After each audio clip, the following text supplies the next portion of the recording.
Hi friends, welcome back to my YouTube channel. ನಾನು ನಿಮ್ಮ ಮೇಘನ. ನಾನು ಚೆನ್ನಾಗಿದ್ದೀನಿ, ನೀವು ಚೆನ್ನಾಗಿದ್ದೀರಾ ಅಂತ ಭಾವಿಸ್ತೀವಿ. ವೀಡಿಯೋನ ಸ್ಟಾರ್ಟ್ ಮಾಡ್ತಾ ಇದ್ದೀನಿ. ನಮ್ಮ ಆಂಟಿ ರೂರಲ್ಲಿ ಬಂದುಬಿಟ್ಟು ಧನಲಕ್ಷ್ಮಿ ಪೂಜೆ ಅಂತ ಮಾಡ್ತಾರೆ. ಅವರು ಒಂದು 200-300 ಜನಕ್ಕೆ ಊಟ ಎಲ್ಲ ಹಾಕಿ ಗ್ರ್ಯಾಂಡಾಗಿ ಮಾಡ್ತಾರೆ. ಸೊ ಆ ದಿನದ ಹಿಂದಿನ ದಿನದ ಪ್ರಿಪ್ರೇಷನ್ಸ್ ಎಲ್ಲ ಹೇಗಿದೆ ಅಂತ ಈ ವಿಡಿಯೋದಲ್ಲಿ ನೀವು ನೋಡ್ಬೋದು.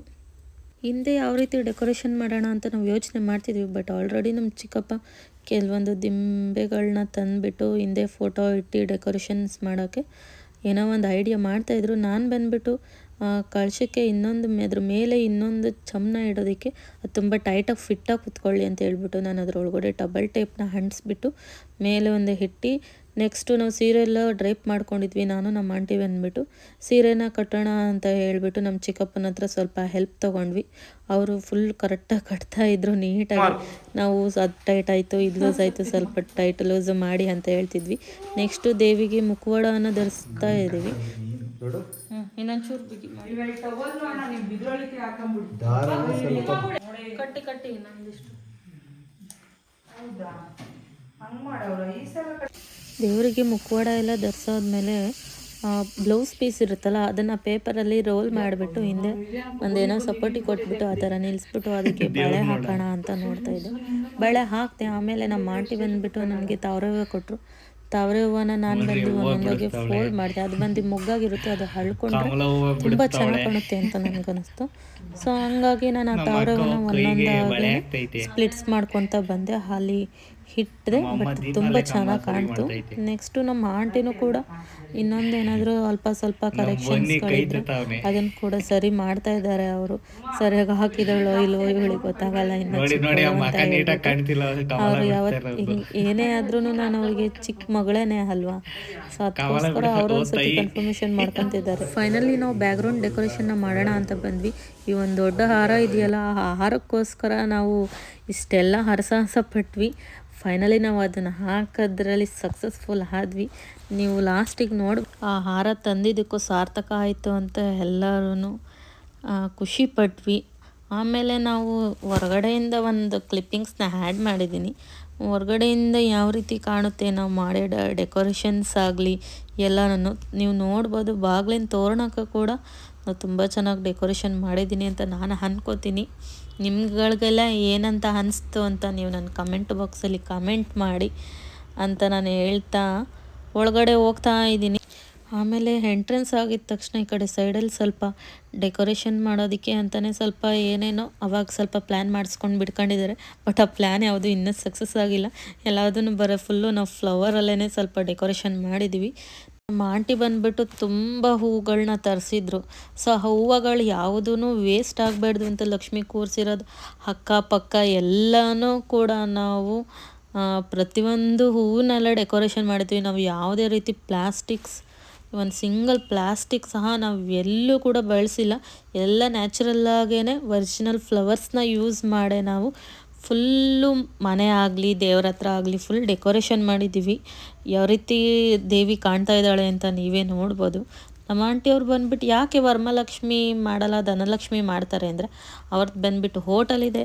ಸೊ ಅವರು ಯಾವಾಗಲೂ ಹೋಟೆಲ್ ಇರೋದ್ರಿಂದ ಮನಿ ಮೈಂಡೆಡು. ಸೊ ದುಡ್ಡು ಬರಲಿ, ಅವ್ರು ತುಂಬ ಸಕ್ಸಸ್ ಆಗಲಿ ಅಂತ ಹೇಳಿಬಿಟ್ಟು ಇವರು ಧನಲಕ್ಷ್ಮಿ ಪೂಜೆನ ಮಾಡ್ಕೊಳ್ತಾ ಬಂದಿದ್ದಾರೆ. ಆಲ್ರೆಡಿ ಒಂದು 13 ಇಯರ್ಸ್ ಆಗಿದೆ ಈ ಧನಲಕ್ಷ್ಮಿ ಪೂಜೆನ ಸ್ಟಾರ್ಟ್ ಮಾಡೋದಕ್ಕಾಗಿ. ನಾವು ಯಾವಾಗ್ಲೂ ಕೂಡ ನಮ್ಮ ಆಂಟಿ ಮನೇಲಿ 1 ಡೇ ಬಿಫೋರೇ ಬರ್ತೀವಿ. ಯಾಕಂದರೆ ಇಷ್ಟೆಲ್ಲ ಮಾಡಬೇಕಂದ್ರೆ ಅವ್ರ ಕೈಲಿ ಆಗಲ್ಲ. ಸೊ ನಾನು, ನನ್ನ ತಮ್ಮ, ನಮ್ಮ ತಾಯಿ, ನನ್ನ ತಮ್ಮ ಎಲ್ಲರೂ ಕೂಡ ಅವ್ರಿಗೊಂದು ಸಪೋರ್ಟ್ ಕೊಟ್ಟರೆ ಅಷ್ಟೇ ಇದೆಲ್ಲ ಆಗೋದು. ನೆಕ್ಸ್ಟು ಮಾರ್ನಿಂಗ್ ಬಂದುಬಿಟ್ಟು ಇಲ್ಲಿ ಅಡುಗೆಗೆ ಎಲ್ಲ ರೀತಿ ಪ್ರಿಪ್ರೇಷನ್ ಮಾಡ್ಕೋತಿದ್ದಾರೆ. ಇಲ್ಲೊಂದು ವೈಟ್ ಪಂಚೆ ಸುತ್ಕೊಂಡಿರೋ ತಾತ ಬಂದುಬಿಟ್ಟು ನಮ್ಮ ಚಿಕ್ಕಪ್ಪ ಅವರ ತಂದೆ. ಅವ್ರು ಕೂಡ ಮುಂಚೆ ಹೋಟೆಲ್ ನಡೆಸ್ತಾಯಿದ್ರು. ಹಂಗಾಗಿ ಆ ಹೋಟೆಲ್ನ ಬಿಡದೆ ನಮ್ಮ ಚಿಕ್ಕಪ್ಪ ಮತ್ತು ನಮ್ಮ ಆಂಟಿ ಕೂಡ ಬೆಳ್ಳೂರಲ್ಲಿ ಕಂಠಣ್ಣ ಹೋಟೆಲ್ ಸಸ್ಯಾಹಾರಿ ಅಂತ ಒಂದು ಹೋಟೆಲ್ನ ಓಪನ್ ಮಾಡಿ ಆಲ್ರೆಡಿ 15 ಇಯರ್ಸ್ ಆಯಿತು. ಅವ್ರ ತಂದೆ ಬೆಳೆಸಿದ ಹಾದಿಯಲ್ಲಿ ಇವರು ಕೂಡ ಬಂದಿದ್ದಾರೆ. ಅವ್ರ ತಂದೆ ಈಗಲೂ ಕೂಡ ಎಲ್ಲ ಥರದ ಹೆಲ್ಪ್ ಕೂಡ ಮಾಡ್ತಾರೆ. ಭಟ್ರು ಎಲ್ಲ ಅಡುಗೆಗೆ ಪ್ರಿಪ್ರೇಷನ್ನ ಸ್ಟಾರ್ಟ್ ಮಾಡಿದರು. ಇವ್ರು ಕೆಲವರು ಸ್ವಲ್ಪ ಕೆಲಸಕ್ಕೆ ಅಂತ ಬಂದಿದ್ದರು. ಅವ್ರು ಕೂಡ ಎಲ್ಲದನ್ನೂ ಹೆಲ್ಪ್ ಮಾಡಿಕೊಡ್ತಾಯಿದ್ರು. ಭಟ್ರು ಆದಷ್ಟು ಎಷ್ಟು ಬೇಗ ಆಗುತ್ತೋ ಅಷ್ಟು ಬೇಗ ಎಲ್ಲ ಅಡುಗೆಗಳನ್ನ ಬೇಗ ಮಾಡ್ತಾ ಇದ್ದಾರೆ. ಅಡುಗೆ ಅನ್ನೋದು ಒಂದು ಬೇಗ ಆಗಿಬಿಟ್ರೆ ಫಂಕ್ಷನಲ್ಲಿ ಮುಕ್ಕಾಲು ಭಾಗ ಟೆನ್ಷನ್ನು ಕಮ್ಮಿ ಆಗಿಬಿಡುತ್ತೆ ಮನೆಯವ್ರಿಗೆ. ಅಡುಗೆ ಲೇಟ್ ಆದರೆ ಪೂಜೆಗೆ ಬಂದಿರೋ ಜನಗಳು ಊಟಕ್ಕೋಸ್ಕರ ವೆಯ್ಟ್ ಮಾಡೋದಿಲ್ಲ. ಸೊ ಹಂಗಾಗಿ ಅಡುಗೆ ಅನ್ನೋದು ಬೇಗ ಆದರೆ ತುಂಬ ಅನುಕೂಲ ಆಗುತ್ತೆ ಅಂತ ಅಂದ್ಕೊಳ್ತೀನಿ. ನಮ್ಮ ಆಂಟಿ ಇಲ್ಲಿ ಸ್ವಲ್ಪ ಮುಂಚೆ ಅಂದರೆ ಸ್ವಲ್ಪ ಮಾಮೂಲಿ ನೆಲ ಇರ್ತಿತ್ತು, ಅದರಲ್ಲೆಲ್ಲ ಸಗಣಿ ಹಾಕಿ ರಂಗೋಲಿನ ಬಿಡ್ತಾಯಿದ್ರು. ಎಲ್ಲ ರೆಡಿ ಆಗಿದೆ. ಫೈನಲಿ ಜೋಯಿಸ್ರು ಕೂಡ ಬಂದರು. ಪೂಜೆಗೆ ಎಲ್ಲದೂ ಕೂಡ ರೆಡಿ ಆಗಿದೆಯಾ, ಎಲ್ಲದೂ ಇದೆಯಾ ಅಂತ ಹೇಳಿ ಎಲ್ಲದನ್ನು ಕ್ರಾಸ್ ವೆರಿಫೈ ಮಾಡ್ತಾ ಪೂಜೆನ ಸ್ಟಾರ್ಟ್ ಮಾಡಿದ್ದಾರೆ.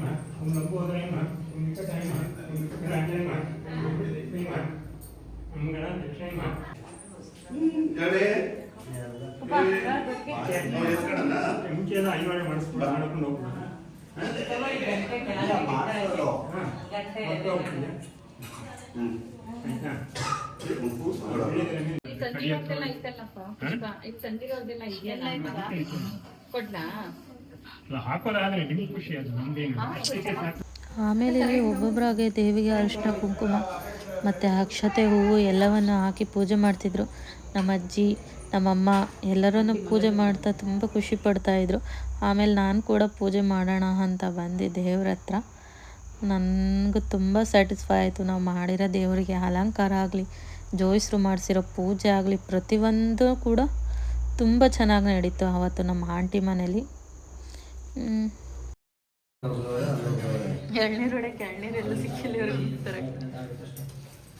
ಎಳ್ನೀರಿಗೆ ಕಾಯಿ ಅಭಿಷೇಕಕ್ಕೆ ಕಾಯಿ ನೀರು ಕಾಯಿನೇ ಹೊಡ್ಕೊಂಡು ಕಾಯಿಂದ ಅಭಿಷೇಕ ಮಾಡಿ.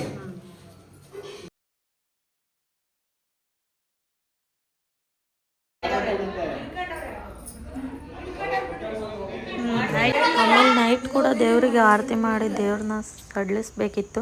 ಯಾಕಂದರೆ ನಾಳೆ ಬಂದುಬಿಟ್ಟು ಶನಿವಾರ ಆಗಿರೋದ್ರಿಂದ ಶನಿವಾರ ಯಾವುದೇ ರೀತಿ ಕಾರ್ಯಗಳನ್ನೆಲ್ಲ ಮಾಡೋ ಹಾಗಿಲ್ಲ.